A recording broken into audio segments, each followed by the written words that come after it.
Good evening. I'm Alan Jackson in Nashville. Some veteran soldiers may leave the military only to stay in the fight. The Free Burma Rangers is an army of volunteers who serve in the world's most dangerous places. They're not there to kill the enemy, but to save the innocent. FBR goes where most humanitarian aid organizations will not, from war-torn Myanmar to the killing fields of Mosul, Iraq, and of course Burma. They fight to expose human rights abuses, war crimes, and to protect ethnic minorities. Dave Eubank is here, the founder of the Free Burma Rangers. He's a former Green Beret and a Christian missionary. Dave, welcome to our show. Thank you, sir. It is an honor to have you in Tennessee. We've talked to one another from around the world, but it's a treat to have you in Nashville. Thanks for inviting me. I remember looking at that Zoom via satellite connected, and you invited me. I thought that would be so cool, God, and God arranged it. So thank you. Well, we want to learn a little bit more about what you're doing.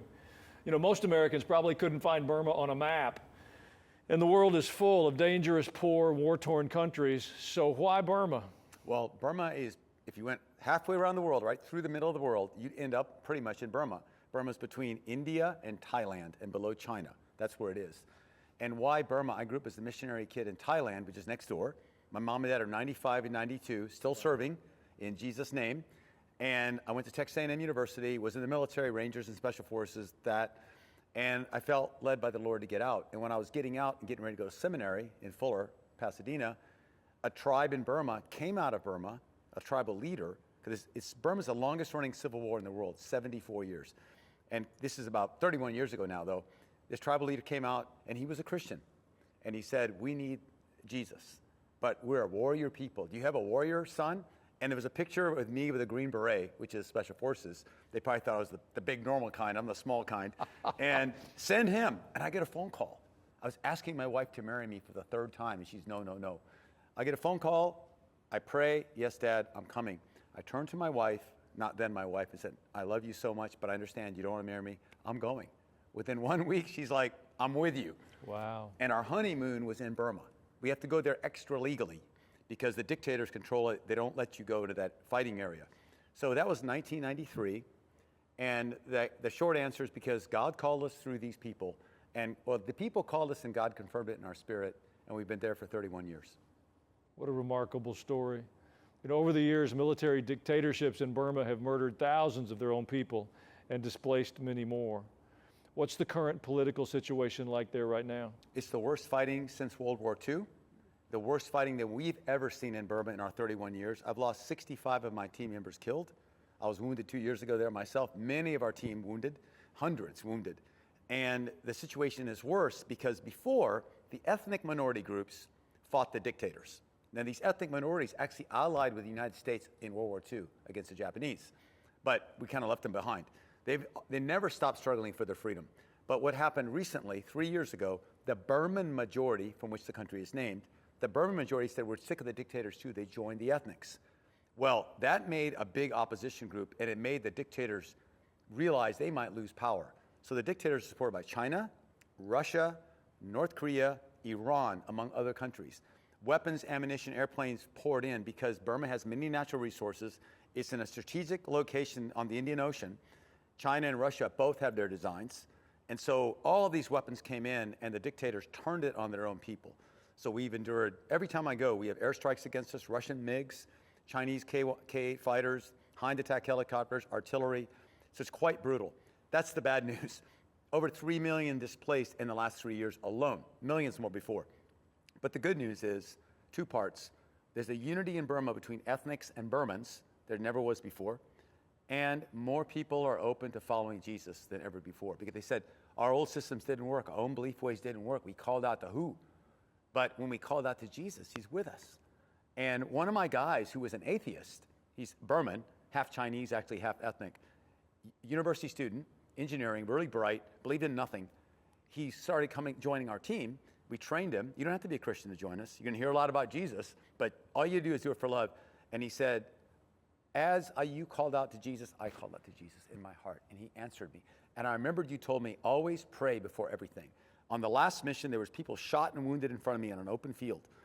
Before I ran to get them, I stopped and prayed, and I looked down, and there was a landmine. If I had not stopped and prayed, I would have stepped on it and been a casualty. I stopped, prayed, looked down, figured out where they were, and went around and helped the people. So there's very practical answers to prayer. And this is what we see, which is the best news in Burma right now.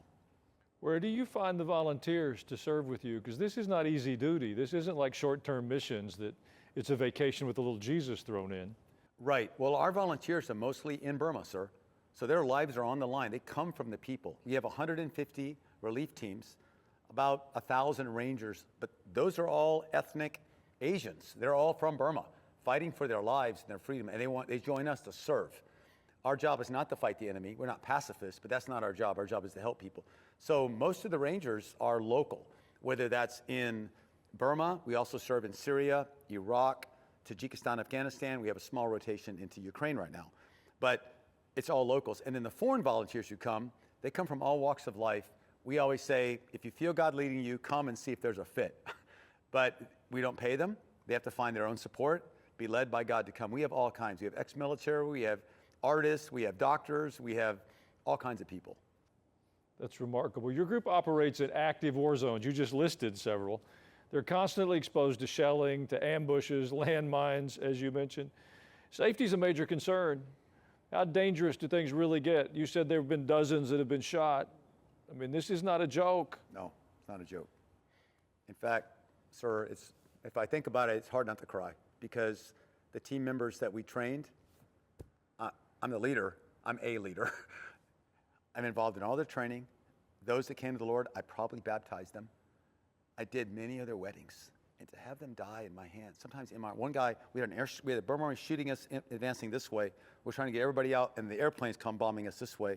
And one of my really good guys, close to my kids, because our kids all grew up in this environment, he's dead right next to me. And dragging his body as he's bleeding out, and then meeting his parents later, we got his body out. Those are really sad. But I learned, my first day in seminary, I learned a couple things. One was, you can live well with sorrow, you can't live well with shame. So Jesus comes to take away our shame. But our sorrow, Jesus wept. Sorrow is about love and crying and remembering. As we share sorrow together, it is divided. But we have sorrow, but it doesn't diminish you. It's just part of love and life. I was just reading a commentary on the Psalms, and this commentator said, if you live long enough, everything that's precious to you will be lost. That's not a happy thought, but it's true, but only temporarily. Whatever's truly precious, we'll see forever in heaven. So this is how we deal with it. But you're right, it is dangerous. But I was telling a friend of mine, an ex-Navy SEAL, real tough guy, next to me, we're pinned down by machine gun and mortar fire. And they're just walking it in on us, and we're behind the ethnic resistance to give them medical care. But it looks like it's about to be a slaughter. And I looked in his eyes, and it probably looked like mine, like, I don't want to be here, But we held our ground, and we helped people. The next day I said, I don't think you felt what you thought you'd feel, did you? Because you're not on the winning side. He goes, no. I said, because you and I would face any challenge if we had a chance. I'll box Mike Tyson? Yeah, I'll do it. I'll probably lose, but I'll do it. But what if you were told to go in the ring against a world champion fighter, and your hands were tied together and your feet were tied together, and he had a chainsaw? You will not go in. That's not courage. That's foolishness. That's how you felt yesterday. Foolishness. But what if your kid was in that ring? You're going to go. All of us are going to go. My kid's in the ring. I don't care who's in the ring. I'll go in crying and praying to Jesus. My son, my daughter, I'm going to save you if I can. If not, I'll see you in heaven. And so what we tell our teams, I told my friend, I have to tell myself, first, Jesus, am I supposed to be here? I don't want to be led by comfort, fear, or pride. I want to be led by love. And then I need your love because I'm scared. And then he helps me look at these people. That could be my kid. Okay, I'm still scared, but I'm going to do it anyway. And that's the only way we overcome our fears. That is so good. Godly wisdom from a Green Beret. This is a good day. Thanks, sir. Let's take a short break for our sponsors. We'll be back in just a moment.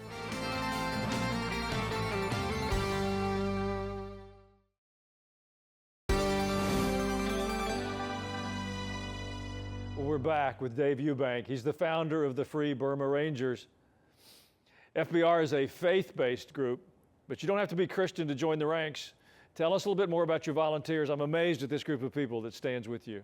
Well, sir, we started in 1993, and I remember going into the jungle, fighting going on, people fleeing. I had 4 backpacks of medicine, And I'm not a medic. I have a little bit of skill in special forces. Skill's the wrong word, a little bit of understanding. And okay, I'm gonna help somebody. I'm gonna help one person, they'll be glad, I'll be glad. That's all I know. And a guy steps out of the jungle, camouflage fatigues, big red earring, but he's a real thing. Like Johnny Depp, Pirates of the Caribbean, the real thing. Chewing betel nut, M16, hand grenade. In English, he goes, Ilya is my name. I'm a medic. Can I help you? Ha, ha, ha, ha, ha. Yeah, man, let's go. I found out later he's the son of a pastor, but like the naughtiest guy ever. And that's the first ranger. And then the second guy who joined us was a murderer and not a nice guy. The third guy who joined us was a spirit worshiper. The fourth guy was an atheist. I said, as long as you only go to the sound of the guns and help people in love, I'm not paying you either. I'll feed you if I can, or you'll feed me. We're going. They go, we're going. One by one, the naughty guy regave his life to the Lord. The murderer stopped murdering and started studying the Bible and wanted to be in seminary. He passed away before that. The atheist met Jesus and is now our lead pastor.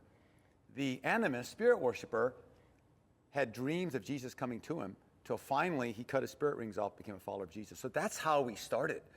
And anybody can join us. You just have to do this for love. You can't run if the people can't run away. And you have to read and write in some language for good medical care and for reporting.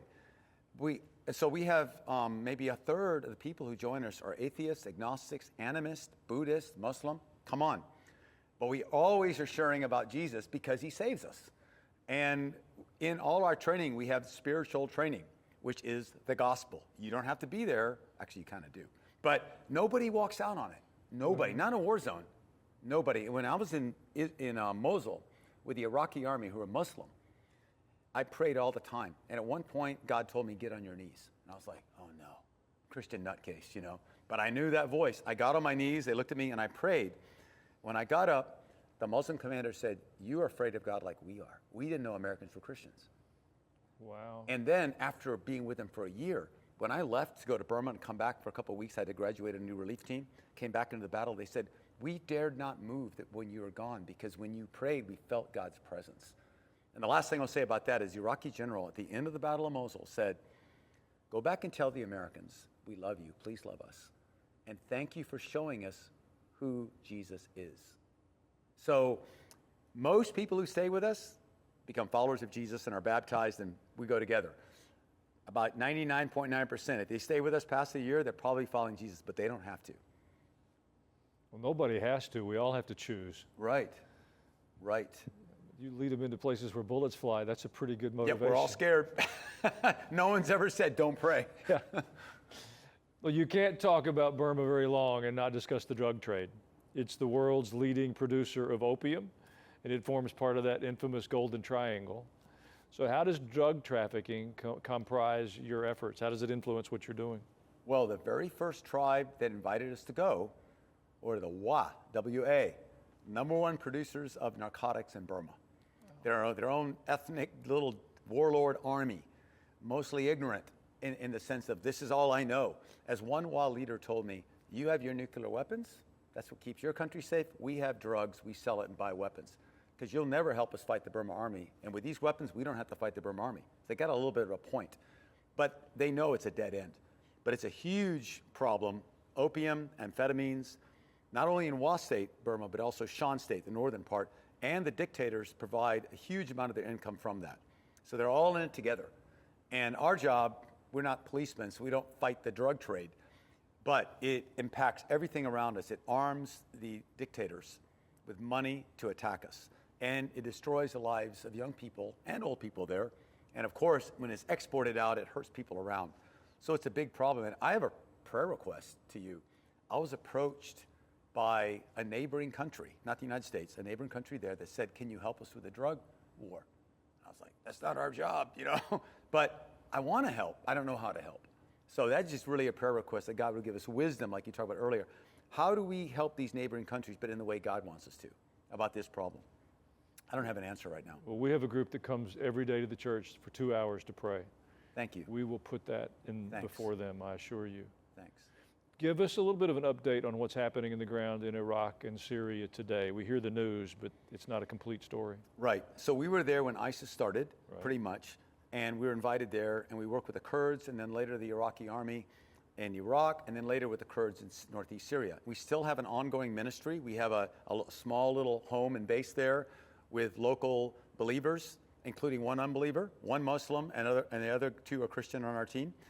And one of the Christians was shot 6 times right next to me in the Battle of Mosul. Became a follower of Jesus. We baptized him in the Tigris. Anyway, we have a small team there, and we take... Wait, shot 6 times and survived? And survived. Okay. You know, 2 guys next to me were shot 6 times and survived the Battle of Mosul. One guy had just become a Christian. He was my driver in the Iraqi army. He decided to follow Jesus. I hadn't baptized him yet, but he's like, I want to be baptized. He gets shot like 1 month later, 6 times trying to save a family. He lives. When he goes to Baghdad, he's flown to Baghdad. We're still in the battle. His sister, who's a Muslim, doesn't know anything about his conversion or anything. She had a vision. She didn't know he was shot. She had a vision. She saw him in the hospital, coded out dead. And he said, a man in white, shining, came and picked my brother up and said, no, he belongs to me. That's Jesus. And we figured the story out later. She didn't even know he was shot. So God speaks to people in different ways. The second guy who was shot next to me, I was downtown Mosul. They're going house to house, street by street, and we're providing medical and prayer support, and we're in it. And ISIS comes around the corner. They shoot me once right there. They shoot my buddy, who's a Muslim, 6 times. 1, 2, 3, 4, 5, 6. On his back. He's not dead. We're fighting for our lives. He can't move. He's saying, Uncle, don't leave me.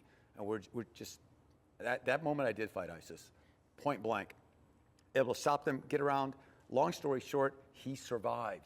We put him on an armored vehicle, got him out of the battle. I didn't know what happened. A month later, found out on the operating table, the doctor said, Allah is the word he used. They mean God. Or what, you can parse that out whatever way, but Allah saved him. And then when he came out 2 months later, he said, my daughter was born that same day. And I know God saved me, and I know who saved me. It was Jesus, and I want to follow him. Can I be a follower, but I have to be a quiet one? Because I live down in a place where they would kill my family. So that's another follower of Jesus. They both survived. Traveling with you sounds a lot like traveling with the Apostle Paul. He's much better. Thank you for being with us today. Thanks, sir. We will continue to lift you up in prayer. Dave Eubank, you're doing some great work for the people who need a voice and an expression of strength. I hope you'll come back another time. I would love it, sir. Thank you. God bless you. In a moment, I'll have some thoughts of my own.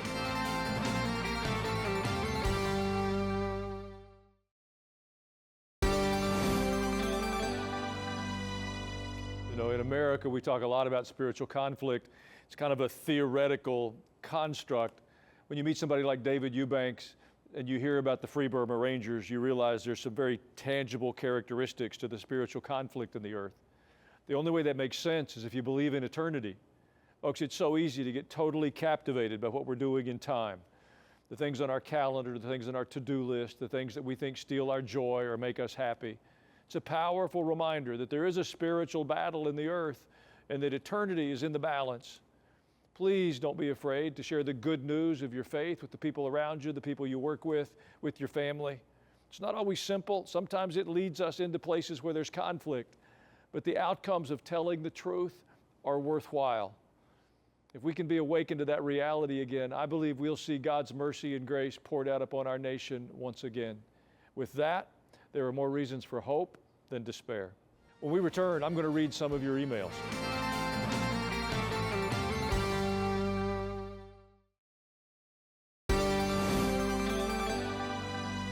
Thank you for taking the time to send us your emails, your comments. They make a difference. Joan from California, please remind your audience that a lot of the Christians in Germany didn't speak out. Please don't let us repeat what happened to the Jewish people. Socialism doesn't work. Well, you're right, Joan, and it was the silence of the church in Germany and throughout much of Europe that made the most horrific parts of World War II and the Holocaust a possibility. When the church fails, tremendous suffering overwhelms humanity. It's an important time to be the church. We've got to find our voices. And then finally, Rick from Tennessee, I love the new show. Your passion and dedication to the truth is so helpful today. For that, I sincerely thank you. Is the show only on once a day with no repeats? Yeah, Rick, we're on once a day. I know it's 6 p.m. Central Time. You can catch that on TBN's app and see it at your leisure. They're all stacked in there. We're starting a new YouTube channel. You'll be able to watch them at your leisure, but for now, it's a once-a-day opportunity. Thanks for your comments. Oh yeah, they're telling in my ear, you can record that. Do it with TiVo, whatever your DVR makes possible, and share it with your friends. The best thing you can do is tell your friends. Word of mouth will expand the audience and give us more opportunities. Keep sending your emails. Your perspectives make a difference. You can send them to comments@alanjacksonnow.com. And from all of us here in Nashville, I thank you for joining us tonight. You have a wonderful evening.